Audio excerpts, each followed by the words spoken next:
time for the Advent devotional. The candles are already lit, as you can see. All I'm going to say is bow, and we will begin. Day 19. Isaiah 9, 2 through 7. The people walking in darkness have seen a great light. A light has dawned on those living in the land of darkness. You have enlarged the nation and increased its joy. The people have rejoiced before you as they rejoice at harvest time, and as they rejoice when dividing spoils. For you have shattered their oppressive yoke and the rod on their shoulders, the staff of their oppressor, just as you did on the day of Midian. For the trampling boot of battle and the bloodied garments of war will be turned as fuel for the fire. For a child will be born for us, a son will be given to us, and the government will be on his shoulders. He will be named Wonderful Counselor, Mighty God, Eternal Father, Prince of Peace. The domination will be vast, and his prosperity will never end. He will reign on the throne of David and over his kingdom, to establish and sustain it with justice and righteousness from now and forever. The zeal of the Lord of armies will accomplish this. Isaiah 9, 2 through 7. Day 19.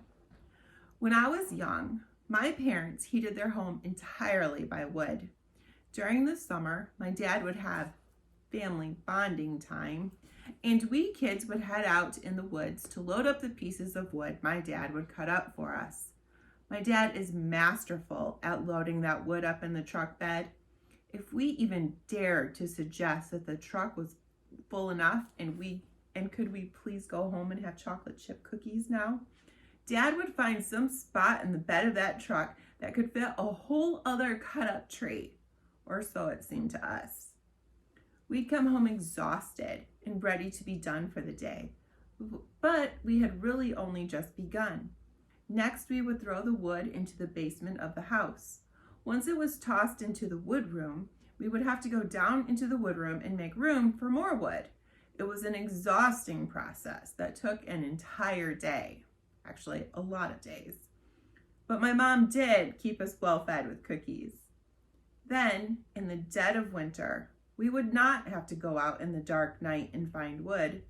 My dad had planned ahead, so we merely had to walk down the steps of our warm house to grab an armload of wood to fill the upstairs stove located in the middle of our cozy living room. What seemed to be impossibly hard, never-ending, exhausting work had actually served a needed, crucial purpose. I don't know how much that wood weighed, and but I know that it was cut up and used up, and what was left was just ashes that blew away in the wind. That big old dead tree that seemed impossible to move was gone in the wind. Isaiah foretold the people that those walking in the darkness have seen a great light, not just a flicker, but a great light, and that the yoke heavy on their shoulders had not just been taken off, but shattered. My guess is that right now, there is someone who is reading these words or hearing them, and they feel the darkness all around them. They feel that heaviness of oppression on their shoulders. Well, some are sitting here waiting for the merry and Christmas. Some wonder if there's going to be light again, and they don't know how much longer they can carry this weight on their shoulders. Give it to God, dear one. He tells us right here in today's passage, the yoke is going to be shattered. Shattered means no more. Does it feel impossible? Well, let me remind you that the giant tree my dad cut down for us every year seemed immovable, but it's gone in the wind. Shattered yokes can happen. Cut down trees fed to a fire can offer warmth and light. Shattered yokes can give way to light, and not just any light, great light. And great lights can't be missed. This happens because of our God, whose names are Wonderful Counselor, Mighty God, Eternal Father, Prince of Peace. The impossible is possible with our God. He is the same God Isaiah wrote about that he is now. Won't God do it? Won't he do the impossible? We've been reading all Advent how God seems to favor working in the impossible. Let's watch with expectancy as we see God shatter the oppressive yokes and fill us with the light and warmth.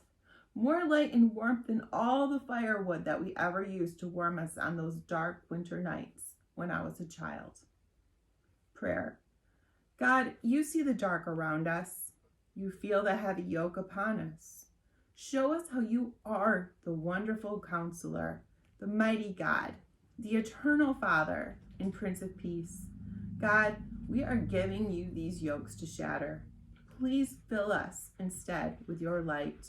Thank you, God, for being the same in the days of Isaiah as you are in this very moment. That's day 19.